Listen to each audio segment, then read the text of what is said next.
अब हम इसके बाद चर्चा करेंगे इन बिंदुओं की। अंडमान निकोबार के संदर्भ में इन बिंदुओं पर हम चर्चा करेंगे। चूंकि यहाँ पर हमने मैप बनाया, उसके विषय में स्पष्ट रूप से सारी जानकारी ली, तो इसलिए इनकी भी हम चर्चा कर लेंगे। हालांकि इनकी चर्चा अगले टॉपिक्स में सब निश्चित रूप से आएगी, फिर भी चूंकि यहाँ पर हम इनके साथ इनकी चर्चा करेंगे, ज़्यादा स्पष्ट होगी। तो यदि वर्षा की बात करें तो याद रखिएगा, अंडमान निकोबार में बहुत ही वर्षा होती है, तो इसलिए आप ये समझिए कि अत्यधिक वर्षा वाला ये क्षेत्र है। लगभग 400 सेंटीमीटर वर्षा यहाँ पर होती है। बस आप इसको भी नोट कर लीजिए, आगे आप समझ जाएंगे कि वर्षा को कैसे सेंटीमीटर में क्या पैमाना मापने का है और किस तरह उसको अन्य क्षेत्रों में डिवाइड करते हैं। तो बस आप यहाँ मैं मेंशन करता हूँ अत्यधिक वर्षा, अत्यधिक वर्षा, हम इसको बस इतना ही समझेंगे। अब बात करते हैं जलवायु। तो जलवायु में याद रखिए, यहाँ की जो जलवायु है वो उष्णकटिबंधीय, उष्णकटिबंधीय, अर्थात यहाँ पर अत्यधिक गर्मी पड़ती है, तो उस हिसाब से ये उष्णकटिबंधीय जलवायु क्षेत्र में आता है। इसका भी हम आगे बात कर लेंगे कि उष्णकटिबंधीय क्या होता है, या अन्य आपने सुना होगा शीतकटिबंधीय, शीतोष्णकटिबंधीय, उन सब की भी चर्चा हम आगे करेंगे फिर कभी। वन क्षेत्र की बात करें तो याद रखिएगा, अत्यधिक वर्षा होती है, तो जहाँ पर वर्षा अत्यधिक होगी, हमेशा होगी, वहाँ के जो वनस्पतियाँ होंगी वो हमेशा हरे भरे होंगे। तो यहाँ के जो वन क्षेत्र भी हरे भरे होंगे, तो इस हिसाब से इसे हम कहेंगे सदा बहारी या सदा हरित वन क्षेत्र यहाँ पे पाए जाते हैं। और इसके साथ ही चूंकि ये समुद्र का तटवर्ती किनारा है, तो समुद्र के तटवर्ती किनारे पे लहरें आती हैं, ज्वार आते हैं, तो इस हिसाब से यहाँ पर अन्य वनस्पतियाँ जो मिलती हैं, मैंग्रोव, इस पर भी हम आगे चर्चा करेंगे, केवल यहाँ मेंशन कर दे रहे हैं। तो ये आपके वन क्षेत्र हो गए, सदाहरित और मैंग्रोव की बात हो गई। अब बात करते हैं जनजातियों की। तो याद रखिएगा, भारत में जो आदिम किस्म की जनजातियां हैं वो पाई जाती हैं अंडमान निकोबार में। ये विश्व की बहुत प्रसिद्ध जातियां हैं। क्यों? क्योंकि ये अभी भी अपने प्राचीन रूप में हैं, ये विकसित नहीं हैं, ये आज भी वस्त्र नहीं पहनते हैं, जंगलों में रहना पसंद करते हैं और इनकी सारी व्यवस्थाएं आदिमानवों की तरह हैं। तो हम पहले बात कर लेते हैं कि कौन कौन से प्रमुख जनजातियां हैं। एक है सोम्पेन, ओंगे, जारवा, सेंटेनली,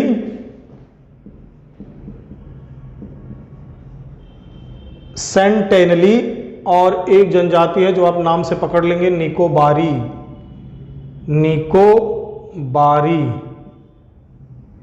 सोम्पेन, ओंगे, जारवा, सेंटेनली, निकोबारी। इसमें सोम्पेन जो है, इसका अत्यधिक निवास स्थल मध्य अंडमान में माना जाता है।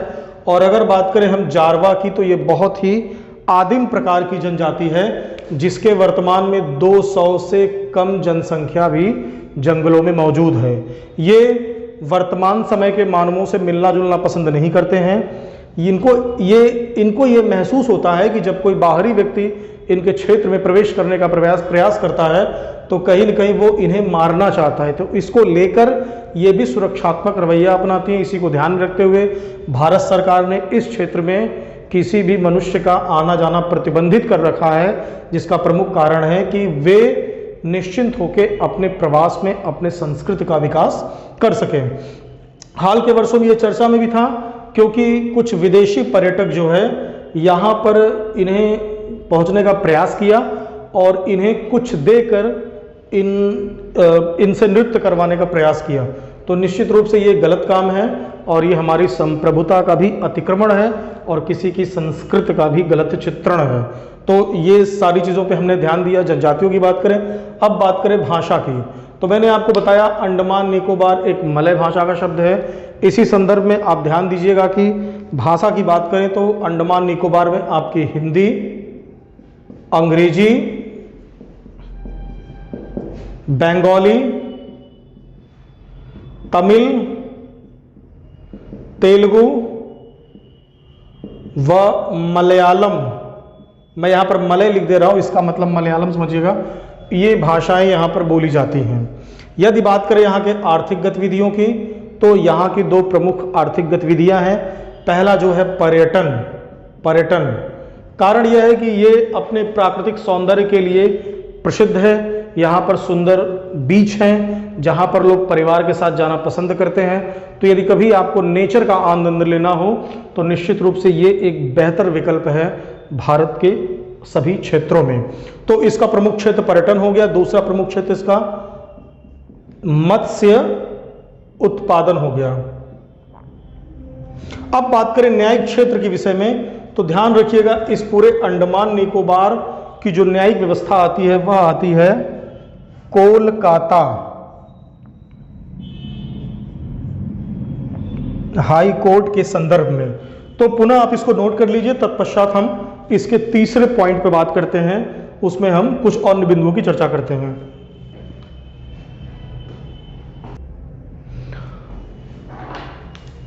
दोस्तों, अभी हमने अंडमान निकोबार के विभिन्न पहलुओं पे बात किया, तो आइए अंडमान निकोबार के एक प्रमुख पहलू हम जल संधियों अथवा चैनल पे बात कर लेते हैं। कहने का मतलब ये है कि अंडमान निकोबार द्वीप समूह में जो छोटे छोटे द्वीप हैं उनके मध्य जो जल संधियां हैं उनका अक्सर परीक्षाओं में प्रश्न पूछा जाता है, तो हम उनसे भी संबंधित चीज़ों को यहाँ ध्यान लेते हैं। याद रखिएगा, आपको ये ध्यान रखना है कि जल संधि, जल संधियां लिखा है ना, जल संधियां मतलब जल की संधियां। कहने का तात्पर्य, मान लीजिए कि एक यहाँ पर बाल्टी पानी रखा है और यहाँ पर एक बाल्टी पानी रखा है, बीच में मान लीजिए कि ये जुड़े नहीं हैं, तो अगर इन्हें बीच में एक पतली पाइप से हम जोड़ दें तो हम कह सकते हैं कि इस जल की इस जल से यहाँ पर संधि है। कहने का तात्पर्य यह है कि ये अंडमान सागर है, ये बंगाल की खाड़ी है, इन्हें विभिन्न द्वीप अलग करते हैं, परंतु उन द्वीप के बीच जो कुछ पतला क्षेत्र बचता है जिसके माध्यम से इस सागर का जल इस खाड़ी के जल से मिलता है, तो उसे बोलते हैं जल संधियां। तो हम बात करते हैं पहले अंतर्राष्ट्रीय जल संधियों की। तो इस मैप में आप ये कोको म्यांमार का एक द्वीप इसको देख रहे हैं, और ये आपका लैंडफॉल द्वीप है, मैंने आपको बताया था अभी। इसके बीच में अगर यहां पर एक लाइन खींच दें तो इस जल संधि का नाम है कोको जल संधि। यहां मैं लिख देता हूं कोको, यहां ना लिख के मैं यहां लिखता हूं को जल संधि, यहां मेंशन कर देता हूं आपको।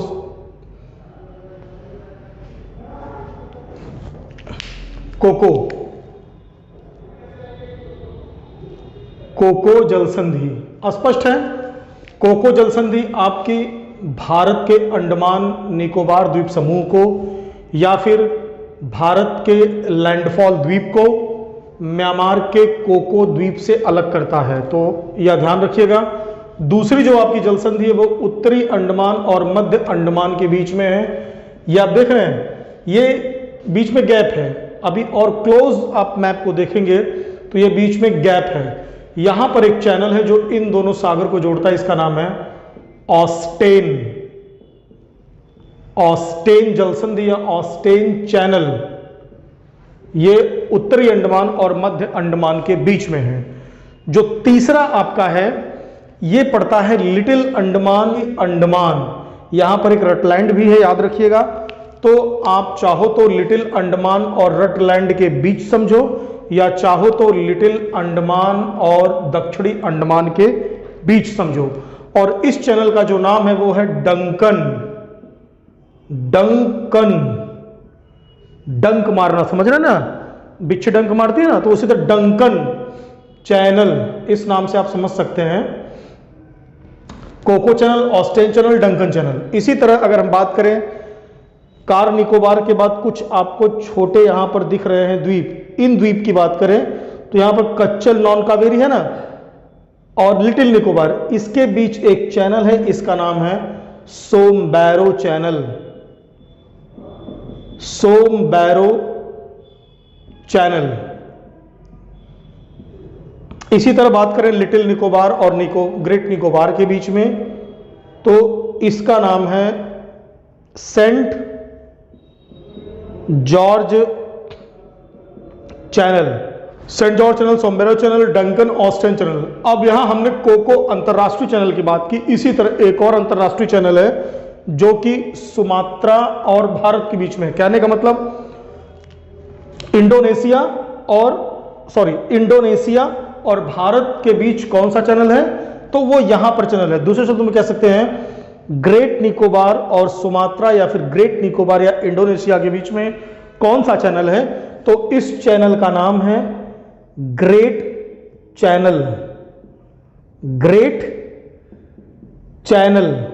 तो ये दो अंतरराष्ट्रीय चैनल हैं और ये बाकी आंतरिक चैनल है। और मैंने आपको बताया था अभी कि ये आपका है अंडमान और ये है निकोबार। अब अंडमान और निकोबार को जो अलग करता है या इनको जेल को जो जोड़ता है, इसका नाम यहां पर है, अक्सर सवाल में पूछा गया है, आईएएस में भी पूछा है, विभिन्न राज्य की सिविल सेवाओं में पूछा गया है। इसका नाम है 10 डिग्री चैनल। ये 10 डिग्री एक अक्षांश रेखा, याद रखिएगा। कहने का तात्पर्य है कि ये आपका अर्थ है 90 रेखाएं हैं, इसमें जो 10 डिग्री चैनल है, 10 डिग्री जो अक्षांश रेखा है, अगर बात करें तो आपका यहां पर है, आपका ध्यान दीजिएगा, लिटिल निकोबार, लिटिल अंडमान, दक्षिणी अंडमान ऐसे, और यहां पर कार निकोबार। तो ये जो बीच की आपकी ये 10 डिग्री अक्षांश रेखा है, ये इनके जल को जोड़ने का भी कार्य कर रही है, इसीलिए इसको 10 डिग्री चैनल अक्षांश या 10 डिग्री चैनल रेखा कहा गया है। तो आप ध्यान दीजिएगा कि अंडमान निकोबार के बीच में अथवा लिटिल अंडमान और कार निकोबार के बीच में जो है ये 10 डिग्री अक्षांश रेखा पड़ती है। तो आप इसे एक मैप पर बनाइए और इसके साथ में आप क्रम से इनको यहां पर लिखिए और इसके पश्चात आप डैश करके, जैसे एग्जांपल कोको चैनल है, आप डैश करेंगे, यहां पर लिखेंगे म्यांमार प्लस भारत। म्यांमार का कौन सा, कोको द्वीप, और भारत का कौन सा, लैंडफॉल। इसी क्रम में आप ऑस्टेन को भी लिखेंगे, क्या लिखेंगे वहां पर, उत्तरी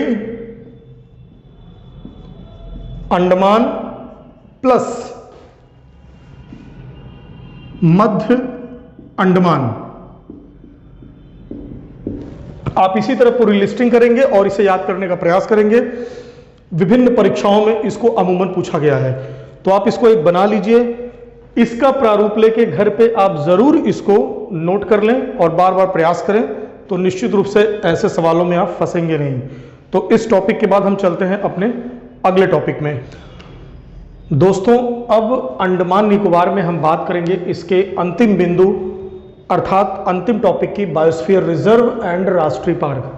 तो बायोस्फीयर रिजर्व और राष्ट्रीय पार्क क्या है, इसकी भी चर्चा हम करेंगे जब इस टॉपिक को पढ़ेंगे। फिलहाल आप ये समझो कि जब वाइल्ड लाइफ प्रोटेक्शन एक्ट में विभिन्न क्षेत्रों को इस रूप में विभाजित किया गया, इसका प्रमुख कारण क्या था, प्राकृतिक जीवों या प्राकृतिक स्थलों को मानव के अनावश्यक विकास या अंधे विकास की दौड़ से बचाना और इन प्राकृतिक चीजों को बेहतर पर्यावास उपलब्ध कराना, जिससे कि वे प्राकृतिक रूप से बढ़ सके।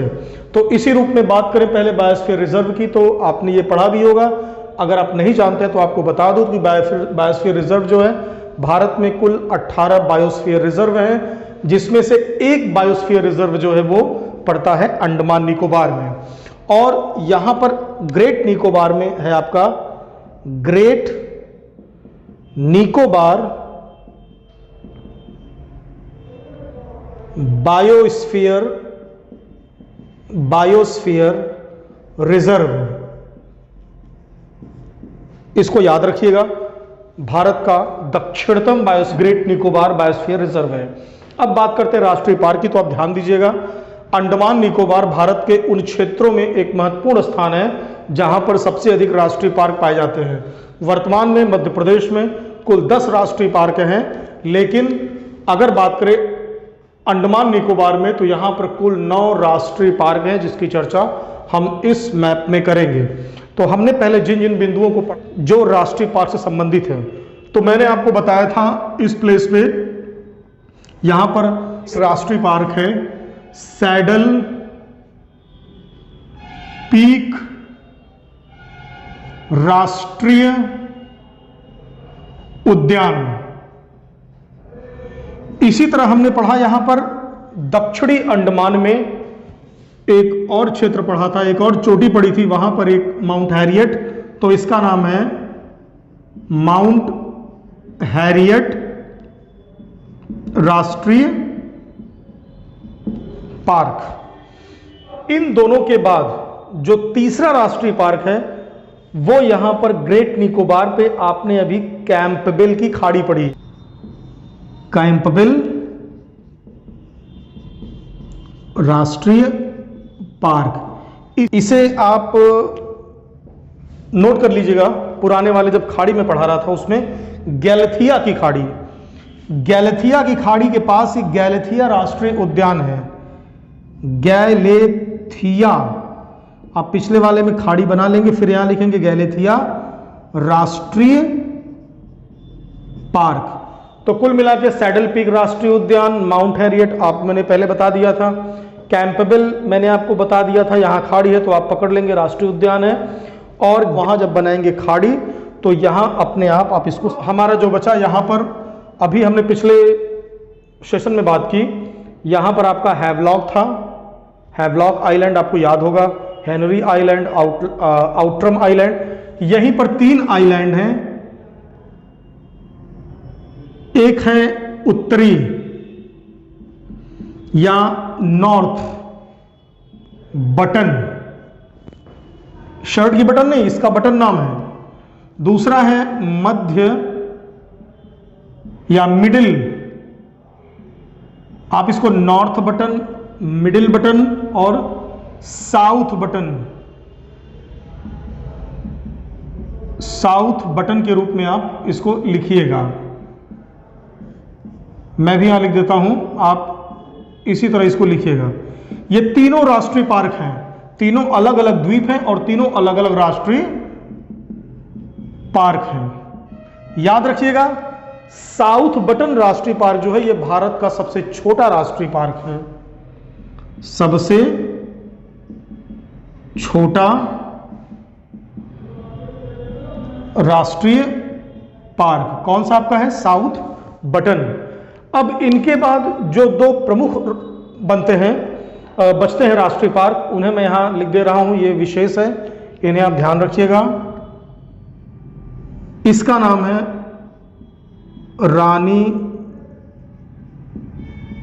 झांसी राष्ट्रीय पार्क, राष्ट्रीय पार्क कहां पड़ेगा? दक्षिणी अंडमान में।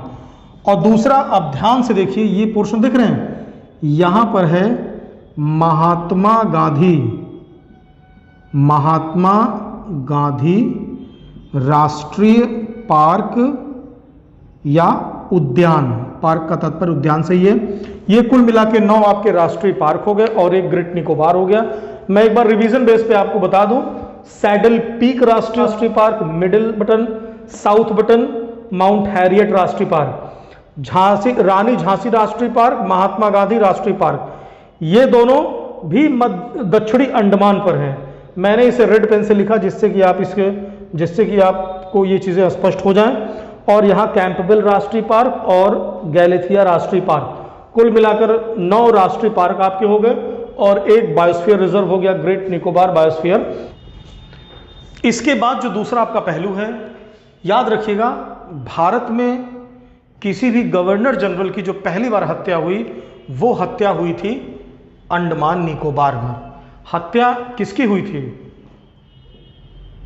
आपने एक सुना होगा कि भारत में जनगणना की शुरुआत लॉर्ड मेयो ने की थी। लॉर्ड मेयो ने की थी 1872 में।